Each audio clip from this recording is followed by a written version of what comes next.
ازيك يا حبيب اخوك؟ عامل ايه واخبارك واخبار عائلك كريمه ايه؟ خلاص السنه بتخلص، وبصراحه كانت سنه سينمائيه كويسه جدا ومليانه قوي. ففي الفيديو ده انا هلخص لك السنه باسوا واحسن اعمالها، بقت حاجه تاكلها او حاجه تشربها عشان شكلها مطولين. ويلا بينا.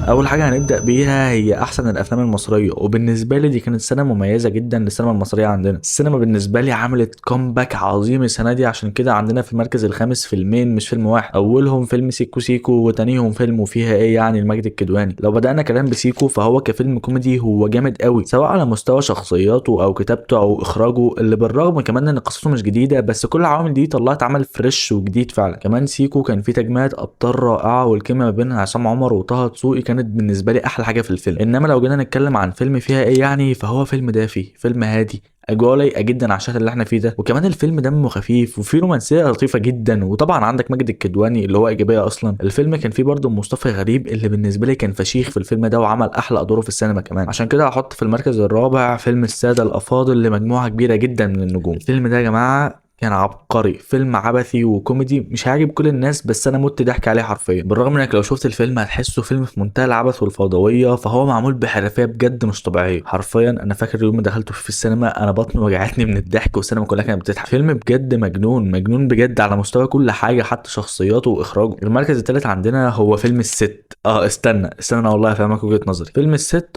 فيلم فيه عيوب، بس ده لا يمنع ان هو فيلم مليان مميزات وبجد بجد رائع. فيلم فيه اخراج عظيم بكل ما تحمله كلمه عظيم من معنى، تمثيل فشيخ، طريقه سرد جميله جدا. يمكن الفيلم كانت كتابته ضعيفه حبتين، بس كل العوامل التانية دي قدرت تغطي على الكتابه اللي هي اصلا مش قويه. وبصراحه شئت ام ابيت الفيلم معمول بشكل يجبرك انك تحترمه وتحطه في القائمه دي اصلا. عايز قبل ما اقول اول مركزين ادي تحيه الفيلم كان رايق قوي، وهو فيلم مولانا في الخيال حب، برضه من الافلام المميزه جدا اللي نزلت معانا السنه دي، وتجربه مختلفه وفريده من نوعها. بس وانا بحسب ايه هيخش معايا وايه مش هيخش، لقيت ان هو ملوش مكان معايا بصراحه. بس برضه كان لازم اتكلم عن الفيلم ده لان انا دخلته في السينما واستمتعت بيه جدا. لو جينا نتكلم عن المركز الثاني وهو فيلم ست ايام لاحمد مالك وآية سماح، فيلم رومانسي حرفيا من روائع السنه، واحسن فيلم رومانسي اخر 10 سنين بالنسبه لي. فيلم كتابته رائعه، اخراجه من احلى العوامل اللي موجوده فيه. كمان الفيلم كان فيه اداءات تمثيليه من احلى ما يمكن لابطاله في مسيرتهم كلها. وبعد كل ده هنوصل للمركز الاول معانا، وهو فيلم البحث عن منفذ لخروج السيد رامبو. فيلم انساني وجميل ومليان مشاعر، وهو فيلم بجد مهم. هو برضه فيلم مش لكل الاذواق، بس هو فيلم مليان عوامل فنيه عظيمه، اداءات مميزه جدا، حتى من الكلب رامبو كان عامل دور حلو قوي. والمناسبه التراك اللي عمله رجيس للفيلم ده تراك عظيم جدا يا جماعه، مش عارف ما اتشهرش ليه يعني. لو جينا اتكلمنا عن احسن المسلسلات المصريه فلازم نقول في المركز الخامس مسلسل اخواتي. حرفيا كان مسلسل لذيذ فشخ وبيلعب في جنرا انا بحبها جدا، وهي الجريمه الكوميدي. الجنرا دي مش بتتعمل كتير عندنا في مصر، وبجد معموله بشكل حلو قوي في المسلسل ده. لازم طبعا اشيد بكند علوش وحاتم صلاح اللي عملوا اداء مبهر مبهر مبهر في المسلسل ده حرفيا. ومش هنروح بعيد في المركز الرابع وهنتكلم عن عمل لنفس المؤلف وهو مسلسل ولاد الشمس. واذا ذكر ولاد الشمس ذكر بهاء سلطان، وصاحبي يا صاحبي انت اللي لوحدك شبهي. مسلسل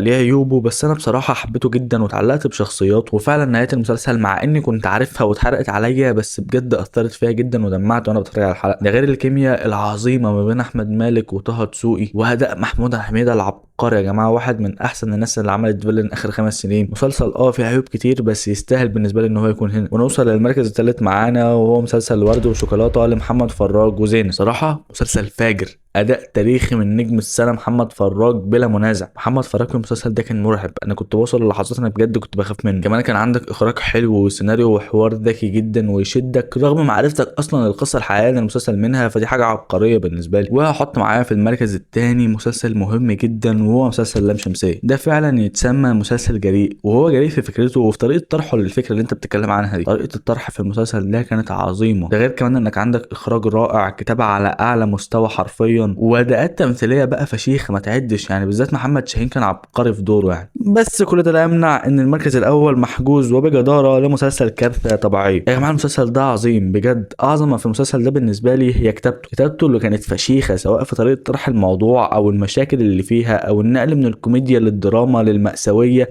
كل ده فعلا كان معمول بشكل مظبوط على الشعر. وطبعا المسلسل ده كان العوده الحميده لاستاذ محمد سلام، ما تغيبش عننا تاني يا عم والله. تعالى نختم سلسله الاحسن، وقبل ما نخش على الاسوأ باحسن 5 افلام انجلش في 2025. في المركز الخامس معانا فيلم فرانكنستاين. صراحه ده اخر فيلم كنت اتوقع ان هو يعجبني، خاصه ان هو قصه اتعملت سكه ال 15 مره قبل كده، بس في الفيلم ده متقدمه بشكل روش وجديد، ولو جيت اتفرجت عليه واتفرجت على حاجه قديمه هتحس لا ان دول فيلم ودول فيلم ودول قصه ودول قصه اصلا. انما لو جينا للمركز الرابع فهو فيلم وان باتل افتر انذر. بصراحه فيلم عظيم جدا، عيبه بالنسبه لي ان هو طويل شويه يعني، وبصراحه انا مش هخبي عليك بقى انا نمت في اول ساعه في الفيلم بجد. اول ساعه دي بالنسبه لي كانت ممله جدا، انا فعلا نمت وانا بتفرج. لكن لما تعدي حبه في الفيلم انت هتكون قدام فيلم بجد جامد جدا وممتع قوي. عشان كده لما نروح للمركز الثالث هتلاقي الجزء الثالث من سلسله نايفز اوت باسمه ويك اب ديد مان. انا عارف ان في ناس كتير قوي ما عجبهمش الفيلم، بس يا معلم والله الفيلم عجبني، وفيلم حلو في عوامله كلها تقريبا، سواء تمثيل اخراج حتى التصوير كان جامد. ويمكن ده تاني احلى جزء في السلسله كلها، وبالمناسبه سلسله اندريتد جدا. اما لو جينا نتكلم عن المركز الثاني فهو فيلم سينرز. فيلم جامد قوي يا جدعان، وانا كمان واحد بيكره افلام الرعب، فتخيل ان انا مدي ده المركز الثاني، فانت مستني منه ايه يعني. ونوصل للمركز الاول معانا وهو فيلم سنتمنتال فاليو. حرفيا فيلم يستاهل بوسه، فيلم مؤثر جدا يا جماعه. فيلم بيحكي عن علاقه متوتره ما بين اب وبنته، وهو مخرج وهي ممثله. فيلم فعلا مؤثر ومليان مشاعر وخلينا ندمع بجد يعني.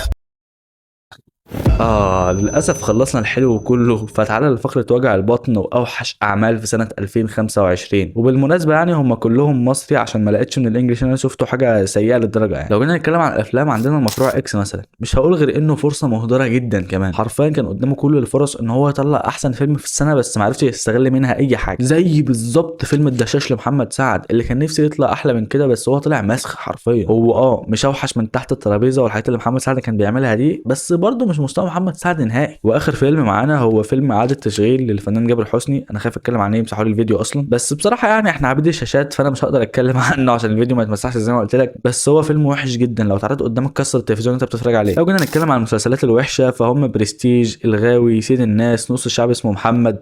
هتقول لي يا عم انت مختصر ليه كده؟ هقول لك يا باشا والله كان في حلقات عن المسلسلات المحبطه، وكل المسلسلات دي موجوده فيها واتكلمنا عنها باستفاضه، فلو انت مهتم تسمع كلام عنهم هسيب لك لينك الحلقات في الكومنتات. وبرضه ما تنساش تعمل لي سبسكرايب ولايك عشان انت مكمل لحد هنا يعني. اخيرا خلصنا الحلقه دي بجد متعبه جدا، اتمنى تكون استمتعت، واتمنى اكون لخصت لك السنه على قد ما اقدر. عارف والله ان في حاجات كتير ما اتكلمتش عنها، بس ده على حاسس ان انا شفته بس. ولو انت مكمل لحد هنا فانا بحبك لانك جدع، وما تنساش تكمل جدعنتك دي باللايك والشير والسبسكرايب، وتكتب لي رايك تحت في الكومنتات وقائمتك لاحسن اعمال 2025 والاسوأ كمان. وبس كده، اشوفك في الفيديو الجاي وسلام.